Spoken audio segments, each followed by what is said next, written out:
Hi friends, मेरा नाम है राजेश। तो आज डिस्कस करने जा रहे हैं हिस्ट्री ऑफ इंडिया का जो एक्ट्स है, एक्ट्स एंड अमेंडमेंट है जो इंडिपेंडेंट के पहले ये मॉडर्न इंडिया का ही एक पार्ट है।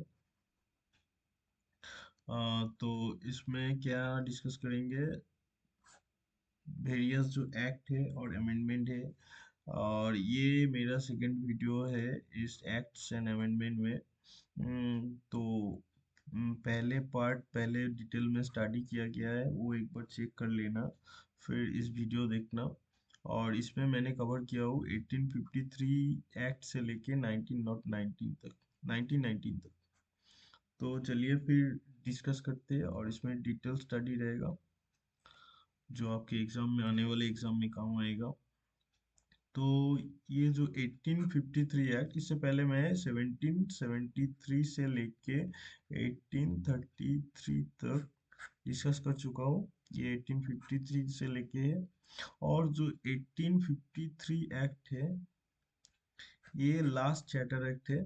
इससे पहले जो फर्स्ट टाइम चैटर एक्ट आया था, ये 1773 से लेके 20-20 साल के बाद आता है। 1773 में आया था, फिर आपका 1793 में आया, फिर आपका 1813 में आया, फिर 1833 में आया, और लास्ट में 1853 में आया। तो ये देख सकते हैं कि 20-20 साल का गैप है सब में। तो यही है। और इस एक्ट का जो मेन फीचर्स है, इसमें सबसे मेन फीचर्स जो था, जो आपका गवर्नर गवर्नर जनरल का जो काउंसिल था, इसमें first time governor general council में फर्स्ट टाइम लेजिस्लेशन और एग्जीक्यूटिव काउंसिल को अलग किया गया।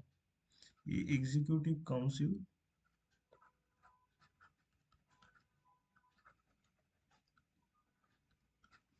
और लेजिस्लेटिव काउंसिल को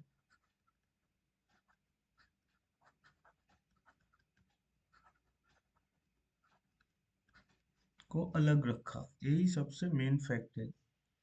तो इसका मेन फैक्ट यही है। और दूसरा क्या है कि ये क्या था, लास्ट एक्ट था, पहले भी बताया। फिर इसको दोनों में डिवाइड किया गया, दोनों ब्रांच को अलग किया गया।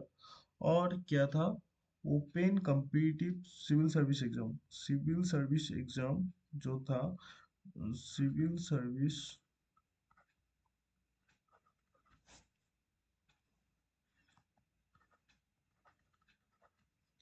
एग्जाम क्या हुआ, इंट्रोड्यूस हुआ।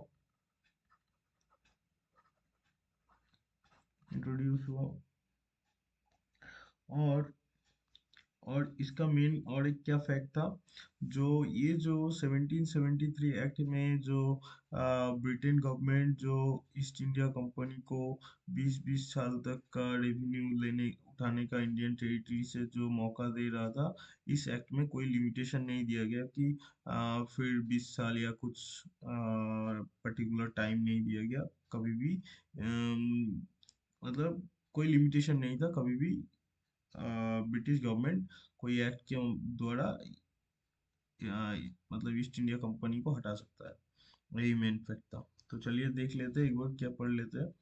It laid the foundation of parliamentary system of government. The executive council and legislature were separated। जैसे मैंने बताया, legislature legislative assembly function on the model of British parliament। जो legislative assembly था, वो पहले फर्स्ट टाइम जो British parliament में जैसे चलता था उसी मॉडल में चलेगा, ऐसा इंट्रोड्यूस हुआ। It extend the companies rule but did not specify any particular period. ये कंपनी रूल जो इंडियन टेरिटरी में जो चल रहा है कंपनी रूल के द्वारा, वो एक्सटेंड किया गया, लेकिन कोई फिक्स्ड लिमिटेशन या पर्टिकुलर पीरियड को तक करेगा ऐसे नहीं बताया गया। Unlike the previous charter act, मतलब जो पहले बताया गया था उसके जैसा नहीं था। It reduce the number of court of director from 24 to 18 and 6 out of them were nominated। जो 24 जो कोर्ट ऑफ डायरेक्टर पहले था उससे घटा के 18 लाया गया, और 18 में से 6 जो रहेगा वो नॉमिनेटेड रहेगा। मतलब उसको गवर्नर जनरल नॉमिनेट कर सकता है। By this act the court of director are disposed of their power of patronage and hire. मतलब जो मतलब ऐसे कोई रहा उससे उसके बाद उसका बेटा रहेगा या कोई रहेगा, ये सब बंद हो गया। और उसके जगह पे ओपन कॉम्पिटिटिव एग्जाम स्टार्ट हुआ सिविल सर्विस के लिए। और इसका पहला दायित्व किसको मिला? लॉर्ड मैकाओले को 1854 में। This act first time introduce local representative in the India central central जो लेजिस्लेटिव काउंसिल बनाया गया। और of this 6 legislative member of Governor General's Council, 4 member were appointed by the local। मतलब लोकल मतलब इंडियन रहेगा, हाँ। मद्रास, बॉम्बे, बंगाल, आगरा में। फिर नेक्स्ट देख लेते हैं आपका एक्ट ऑफ 1858 एक्ट। तो ये क्या है? इस एक्ट का मेन फीचर्स क्या है? ये मतलब 1857 का जो वॉर हुआ उसके बाद बना ये एक्ट है। ये एक्ट उसके बाद बना है। और इसमें जो 1857 जो वॉर था, उस वॉर में क्या हुआ? जो ईस्ट इंडिया कंपनी का जो रूल था, rule was एबोलिश्ड, was ended, ended बोल सकते हैं। ये ईस्ट इंडिया कंपनी का जो रूल चल रहा था इंडियन टेरिटरी में, ये एंडेड हो गया। और डायरेक्ट किसका रूल चालू हुआ? ब्रिटेन का, ब्रिटिश गवर्नमेंट का।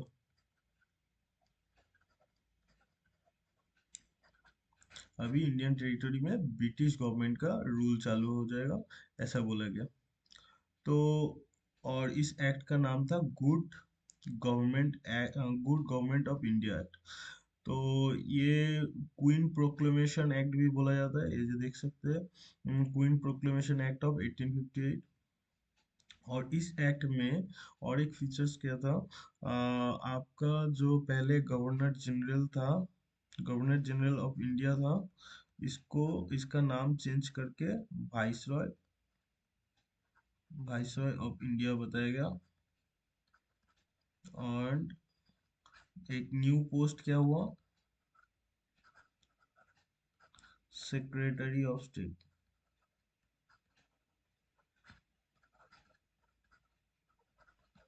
सेक्रेटरी ऑफ स्टेट चालू किया गया। तो ये एक बार देख लेते हैं, यही मेन फीचर्स था।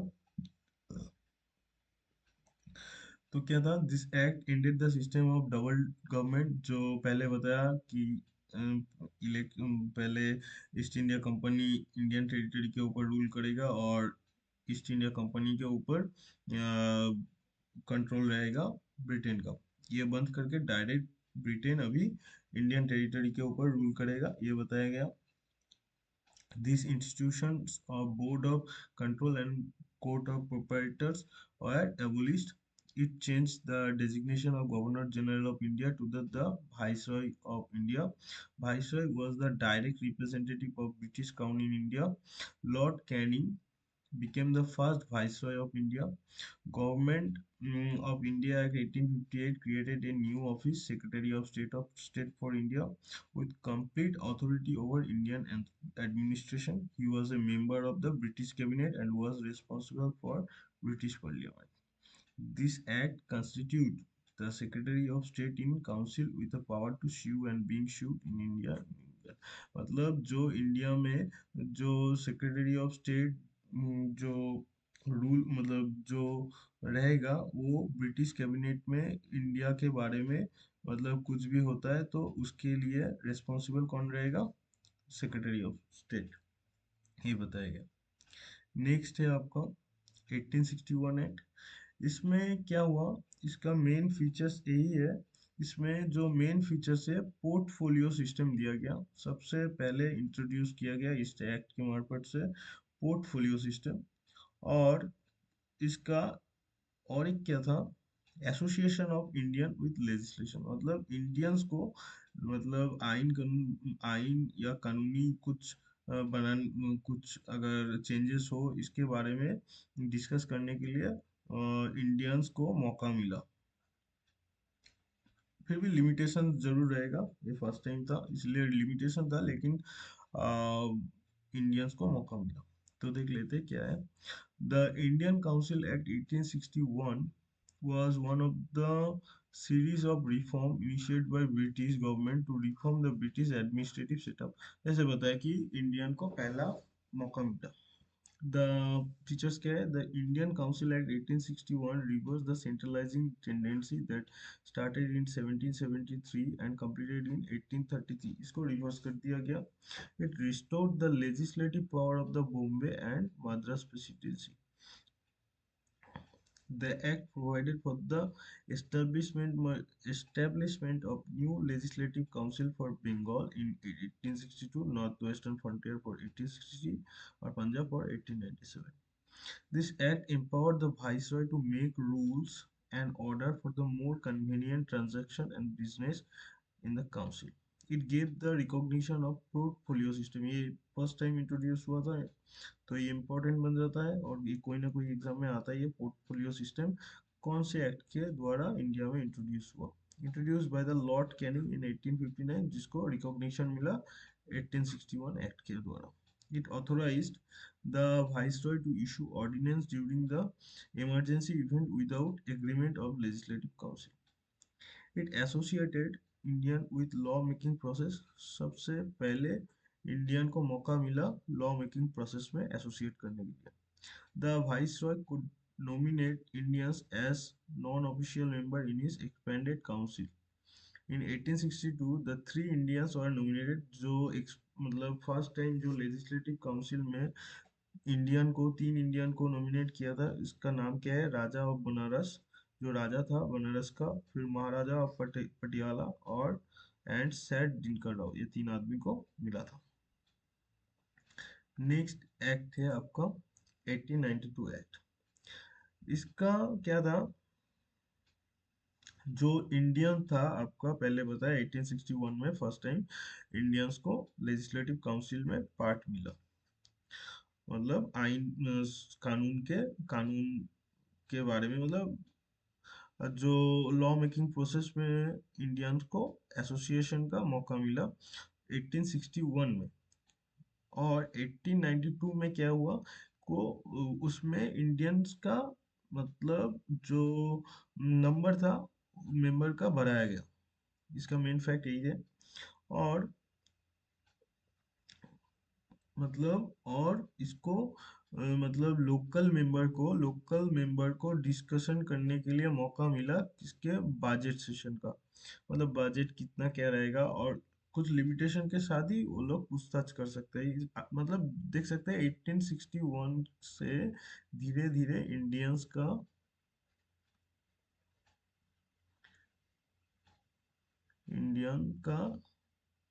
इंडियंस का एंट्री स्टार्ट हुआ।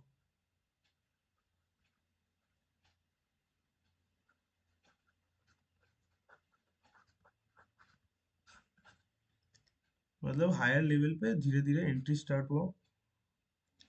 और इसमें क्या किया, लोकल जो बॉडीज था, लोकल लेवल में इनडायरेक्ट इलेक्शन स्टार्ट हुआ।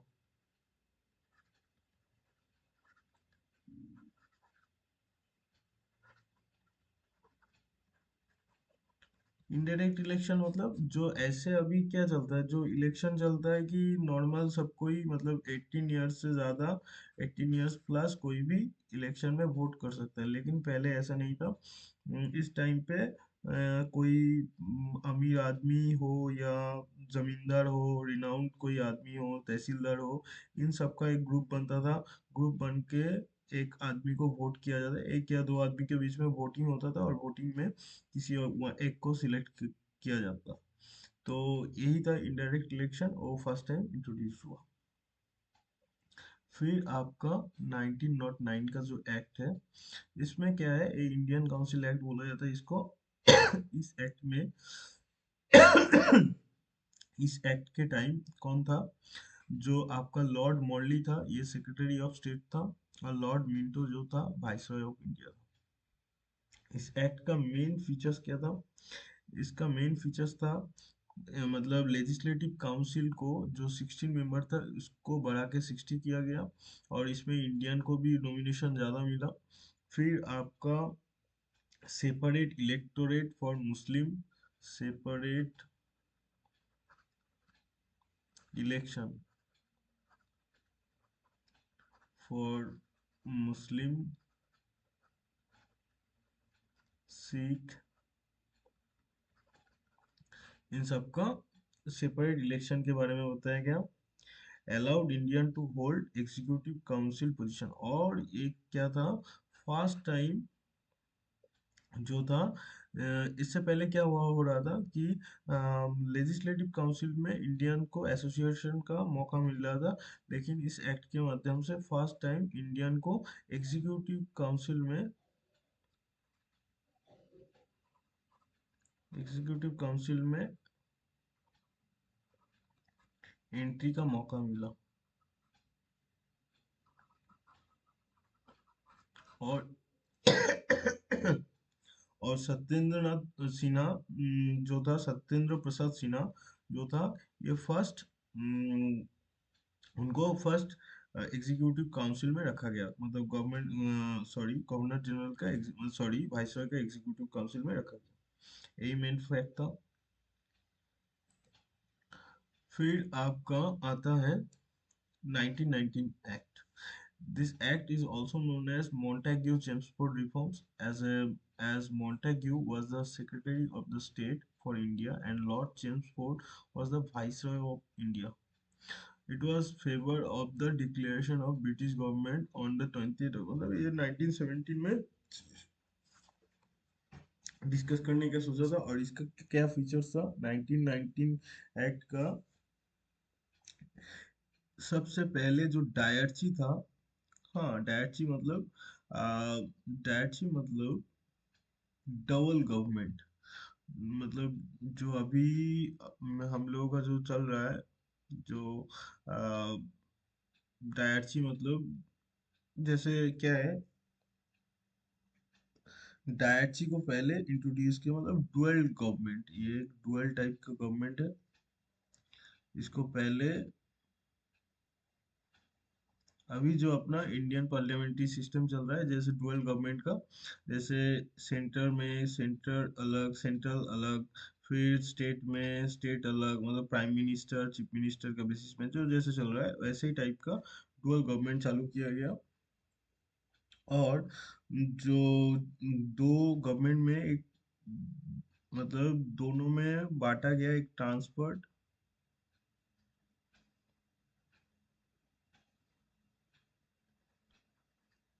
और दूसरा क्या था, रिजर्व। एक ट्रांसफर और एक रिजर्व रखा गया। और ट्रांसफर में जैसे एडुकेशन, हेल्थ,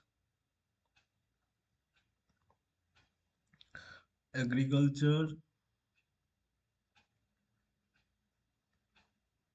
ये सब रखा गया। और रिजर्व में पुलिस, फाइनेंस, जो इम्पोर्टेंट सब है ये सब रखा गया। पुलिस, फाइनेंस, रेवेन्यू बोल सकते हैं, ये सब रखा गया। और ये कौन, मतलब जो रिजर्व सब्जेक्ट था ये कौन कंट्रोल करता था? ये करता था गवर्नर और ब्रिटिश ऑफिशियल। और ये सब कौन करता था? ब्रिटिश भी था, लेकिन ज्यादा से ज्यादा इंडियन करता था। तो ट्रांसफर एंड रिजर्व सब्जेक्ट में बांटा गया। और expanded the central and provincial legislation council and increase the Indian, मतलब इसमें इंडियन रिप्रेजेंटेशन बढ़ाएगा, लेकिन देख सकते हैं कि एडुकेशन, हेल्थ, एग्रीकल्चर इस सब में बढ़ाएगा, लेकिन जो मेन मेन सब्जेक्ट था इसमें तो वही रखा गया। और बताया गया कि ये जो है दिखा रहा है कि इस गवर्नमेंट एक्ट के द्वारा दिखा रहा है कि ये रिस्पॉन्सिबल मतलब गवर्नमेंट का रिस्पॉन्सिबल मतलब क्या होता है कि रिस्पॉन्सिबल गवर्नमेंट का एक काम कर रहे हैं, लेकिन आखिर में ये रिस्पॉन्सिबल गवर्नमेंट का कुछ काम ही नहीं किया। यही मेन फैक्ट था। This act introduce the system of dyarchy, which means dual government, double government in the province. It was considered to be the substantial steps toward the transfer of power to the Indian, मतलब दिखाया गया कि power को transfer किया गया, लेकिन देख सकते हैं कि ट्रांस मतलब मेन मेन जो पावर था, पुलिस बोलिए, फिर फाइनेंस बोलिए या रेवेन्यू डिपार्टमेंट बोलिए, वो सब गवर्नर जनरल के अंडर में, लेकिन नॉर्मल सब जो है वो धीरे धीरे वो सब आया इंडियंस के हाथ में। तो अल्टीमेटली कुछ पावर का ट्रांसफर हुआ ही नहीं ठीक से। The provincial subject of administration are kept are to be divided into two categories, namely transfer and reserve, जैसे बताया। और ट्रांसफर जो था ये इंडियन के हाथ में है, और रिजर्व जो था वो ब्रिटिशर के हाथ में ही था। तो transfer subject are to be administered by the governor with the help of minister responsible to the legislative council. जो लेजिस्लेटिव काउंसिल में जहाँ से ज्यादा इंडियन था उसके हाथ द्वारा ही होता था, लेकिन उसमें इंडियन पार्टिसिपेट कर सकता था। Whereas the governor and the executive council are to be administer the reserved subject without having any responsibility towards the legislature। मतलब कोई रिस्पॉन्सिबिलिटी लेजिस्लेचर को मतलब देगा ही नहीं, ये लोग खुद रिजर्व सब्जेक्ट को कंट्रोल करेगा। और उसमें कुछ लेजिस्लेशन का कुछ अगर कुछ प्रॉब्लम आ जाए, कुछ हो जाए, उन लोगों का कोई जिम्मेदारी नहीं रहेगा, ऐसा ही बोला गया। However this experiment was largely unsuccessful. ये ऐसे ही रहेगा।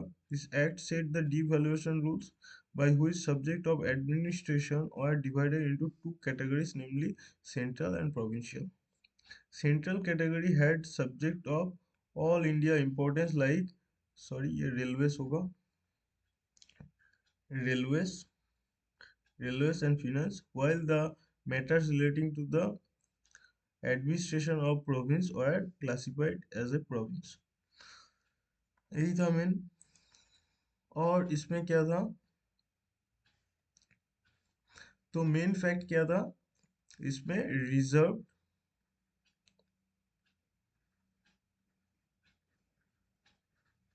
एंड ट्रांसफर,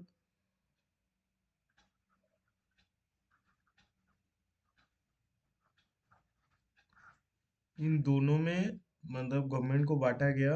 और रिजर्व में गवर्नर जनरल दोनों में से रहेगा, दोनों में हेड रहेगा, लेकिन रिजर्व में लेजिस्लेटिव काउंसिल का जो मेंबर इंडियन जो रहेगा उसमें क्या दिया गया, सॉरी रिजर्व में लेजिस्लेटिव काउंसिल नहीं रहेगा, एग्जीक्यूटिव काउंसिल रहेगा। मतलब इधर governor general and executive council रहेगा। और इन लोगों का मेनली क्या था, ये लोग मेनली ब्रिटिशर ही था,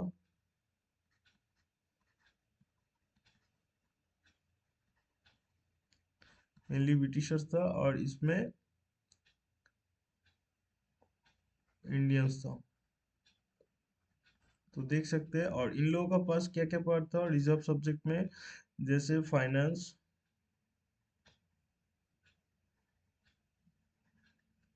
रेवेन्यू, पुलिस। ये तो तीन पार्ट ही तो होता है ना कोई नेशन के डेवलपमेंट के लिए, फाइनेंस, रेवेन्यू, पुलिस, ये तीन ही पार्ट होता है। ये मेन तीन पार्ट रह गया गवर्नर जनरल के अंडर में। और ट्रांसफर सब्जेक्ट में एग्रीकल्चर,